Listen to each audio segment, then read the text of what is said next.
very good morning to all of you. At the very outset, I'd like to just thank the IPGA and certainly compliment Praveen Dongre for organizing what is really a huge shift in the scope and scale of this conference. And I think at least to us, it makes a lot of difference because as a commodities exchange, we don't, though we are titled the National Commodities and Derivatives Exchange, we view ourselves, as with most commodities these days, as having an international scope. I think there are two aspects that I'd like to sort of touch upon in the context of such a large conference and the width of delegates that are attending this conference. The first is, as I said, we have moved from a closed economy to a very open economy across commodities. And one of the things with that is in the old economy, when it was closed, you could actually manage your business by just buying everything at the crop when the harvest came in and not hedge yourself and still run a very successful business because prices would only go one way. The demand had to be met out of local supplies and you were always being rewarded for your carry, or the prices would be basically dictated by those who held the stock. But that has totally changed in a number of commodities. You have a South American or an African crop coming in. You have the dictates of external shortages which may trigger exports of that commodity or imports being triggered from some other more competitive origin. So I think the earlier paradigm of just adopting a flat price position based trading is gone. And I think one of the advantages of conferences like this is for traders and processors to exchange notes with each other and look at new ways of running their business. And I think for those who don't adopt risk management, things are going to be very difficult, and I'll touch upon some of the reasons for that. So it's really gratifying to see a remarkably international audience here, and we look forward to participating in these conferences across commodities, and more so for pulses because we are the only exchange and the only country that's driving world consumption and production for this set of products. So let me just start by, for those who don't know about NCDEX, that it is actually an institutional entity. It's owned by 14 distinguished national and global entities, companies like the National Stock Exchange, LIC, NABARD, ICE, Goldman Sachs. These are the profile of companies that own NCDEX and therefore drive the sort of institutional character and the long-term orientation of our business. We currently have about over 85% of the agricultural derivatives traded in the country. One of the key points about NCDEX is its strong physical orientation. We have more than 500 warehouses that are accredited with a storage capacity of over 2 million tons. We have very strong linkages with the value chain, and I think the good part about that is they are discovering prices on the exchange for a cross-section of commodities.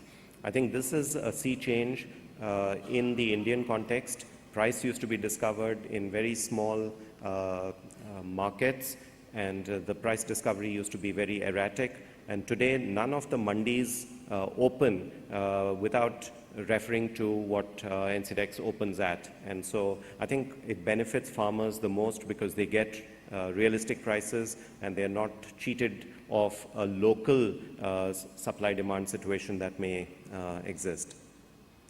Also more recently, I'd like to point out that NCDEX Spot, which is an electronic platform, has been actively used by various state governments to further build transparency, especially in the case of Tuar Dal, for instance. The Karnataka government is buying dal for the midday meal scheme on an electronic platform. And we have seen the significant transparency and savings that has accrued to the government as well as the improvement in quality that of pulses that goes into the midday meal scheme. And I think over the discussions yesterday, it was gratifying to see the focus on nutrition, and we believe that such transparent platforms will really bring good quality at low prices to the final consumer as well.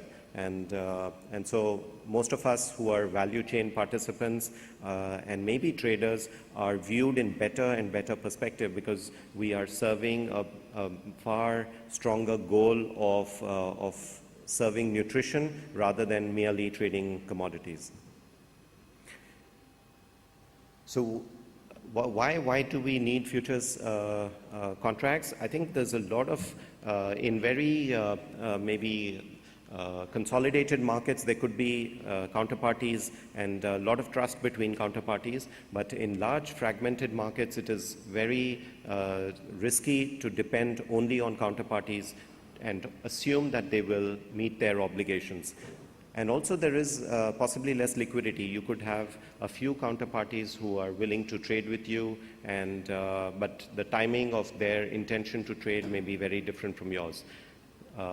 So both on price and quantity, I think one of the key things is to remain competitive, and the futures markets allow you to remain competitive.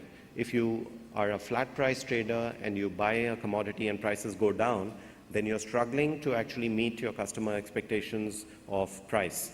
And you may lose your customer because you are quoting based off prices that you are long at, rather than quoting prices based on current market prices plus whatever value addition you're providing. So I think just for the sake of being competitive all the time, it is very advisable to use the futures market to hedge your price risks. Now, one of the things as a result may be that abnormally high profits that kick in when you are speculating by being flat price are lost. But I think this is the paradigm shift of both traders and processors that we expect to happen. We've already seen it across the globe, and we've also seen it significantly in the oilseeds and oils industry in India. So we hope that in the pulses trade, many more participants will switch to a risk-managed way of running their business. I think also on quantity, one of the things that the futures markets does is to standardize the quality and therefore set a fair price for that quality across the markets. And obviously people who have better quality get a premium, and people who don't get a discount on their prices. So just trying to standardize quality has been a huge improvement over the last 5 years, and we have seen with warehousing and the application of those standards for quality to get standardized both in domestic and international trade. This is just a picture of the volatility. So when you have a margin of 1.5%, 2%, and you have volatility of 25%, and you're trying to run your business without risk management, that's a lot of I think courage, and also possibly a lot of foolishness. In some cases, and we see every year a couple of companies just go down, and I think the bigger the company, the bigger the risk, the sharper the fall, and in some cases those companies don't exist. So with such volatility, and based on all the parameters of global warming and of even demand uncertainty, in most commodities it's mostly the supply that causes fluctuation in prices, but in the case of pulses, as we saw, there is a change in demand as well, which is fueled by education, nutritional needs, and so on. So again, the net takeaway is to watch for volatility, not assume that it will be what you think it is, and not bet on a directional play either way, other than for what is clearly demarcated as a speculative trade. Yesterday, I think in one of the sessions, there was a talk of foreign exchange. Yeah, foreign exchange, please don't take a call on it. You just book the forwards. So when the attitude is to lock in foreign exchange, just because we've seen a large volatility this year in foreign exchange, I think in the commodity, underlying commodity itself, you should be even more wary of keeping open positions.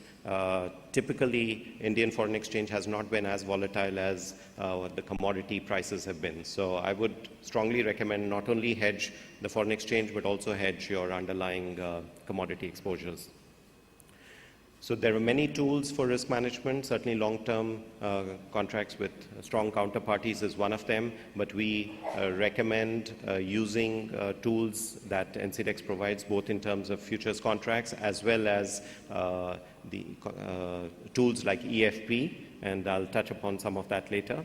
I think one of the other key advantages is of supply consistency. If you're out of the market just because of a price position you've taken, then you're not able to guarantee supply consistency. And I think today, most buyers of food, grains, food inputs are more bothered about quality and supply consistency than of price. I think price, it's assumed that you will be at the market, but if you are not a consistent supplier, I think you risk losing business and losing your growth as a trading company. So these are some of the characteristics of our contract. I think Chana, of course, NCDEX is the largest traded contract in the world. We have a lot of clients who are participating, and I think that number is certainly growing. Awareness programs are regularly conducted by the exchange, and we certainly believe that these sort of conferences will help in that cause. Now, this is a slide which is the sort of measure we use for how good the contract is, how mature the contract is. And globally, if you look at the open interest to the crop size, it's about 20–25%. Those are mature contracts traded on global exchanges. And I think on NCDEX, we have a couple of contracts like castor and soya oil, which have already reached 20%. So it just reflects how much of the underlying crop is being hedged on the platform. And in the case of Chana, I think we still have ways to go. So but we are pleased at the progress made, and we are looking to make suitable changes so that more and more people can participate. But at the end of it, it is a behavioral shift that is required for a lot of entities. The second, I think, related aspect is currently you need to be an Indian entity to hedge on the platform or participate on the platform. While that is okay for some of the large Indian companies and also some of the large multinationals which are present in India, it is not possible for a lot of small companies who are selling to India to be able to hedge their exposures. So one of the requests we've had is to allow a lot of international companies who are in the physical trade or who are processors exporting or importing from India to also be permitted to access these markets. So in the country currently, Reserve Bank of India permits Indian entities to access international exchanges, but the reverse is not true. So that has been discussed, and we are hopeful that that will move forward in terms of just the access. So these numbers then will increase because a lot of the international suppliers will then be able to hedge themselves. This is just a performance in terms of quantity traded, and I think currently one of the things is it doesn't matter whether the market is bearish or bullish or flat. Anyone who has an exposure should be hedging themselves. So it's not that when I think the markets are going to go up, I'll start hedging. Okay, I think that's the habit and that's the sort of policy that we expect most companies to put in place, and then we will see these sort of quantities increase, both of the open interest and of traded value. There's a very high degree of correlation between the NCDEX Chana contract and the physical spot prices, and that is actually a great thing for those who want to hedge. It's not true in all commodities. The basis risk can be very high, but here we see a very strong correlation between the spot and futures prices. So this is annual correlation, Again, it's both move very, very closely. I think I'd just like to end by talking about our impact on the trading ecosystem. We are a platform that encourages price transparency. So both on the spot and on the futures markets, we believe that the more the participation on a national and international level, the better the visibility of prices, not only in the near months, but in the deferred months. And that enables everyone to run a successful business. We certainly provide effective, efficient risk management tool. We disseminate prices, and I think this is with the current tools that we are offering, we can provide farmers the prices through their mobiles. We disseminate through Reuters, Bloomberg, and all the press our prices on a regular basis. We are focused on infrastructure development. I think a lot of steps have been taken by the Forward Markets Commission and the WDRA to further focus on improved warehousing and infrastructure in the country, so that the storage of goods, even by farmers, is done in very scientifically built warehouses, so that the shelf life of especially food products is extended for a long period, and some of it even in cold store. So we certainly support infrastructure development. Mandi modernization at the very bottom of the pyramid. As I said, we are introducing electronic markets to ensure that farmers get the best price for their commodity. So one of the changes recently that we've made has been that we have scientific grading of the farmer's material before it's put up for an auction. This is quite a new thing, because so far it's only been physically inspected by the few traders who are in that market yard. But now, with a scientific grading, anyone in the country can view what the quality is of that particular lot of that farmer. So the farmer gets a better price for this, depending on the sort of quality he brings to the market yard, rather than everyone being treated at par. As I said, large entities, FCI, STC, SFAC, which constitute a huge amount of trading in the country, have started actively using. FCI recently did about 4 lakh tons of wheat on the N-Spot platform, and we encourage all of you to use the platform not only for risk management, but also for auctions or private markets that you want to create, and we'd be more than happy to discuss with you. I have my team here led by Kapil, who runs our entire pulses and grains desk, and we'd be more than happy to get into the details of how to do it. We believe that grading and standardization is critical to the growth of this business, because then you don't need to physically view every cargo that you are going to trade. So we will continue that process, and we certainly look forward to more interactions with all of you, and we certainly welcome you to participate on the NCDEX platform. Thank you. Thank you, Vijay. Yeah, thank you.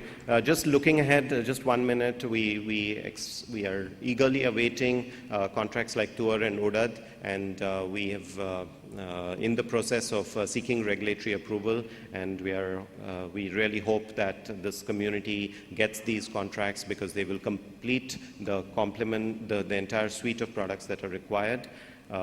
As the FMC chairman alluded to, we are looking at changes, and we've been getting a lot of support on trying new methods of delivery, tools like EFP, hedge policies from the Commission, and we certainly believe that the ecosystem has been strengthened tremendously. So with that, thank you very much, and wish you all a great year of trading and profitability. Thank you.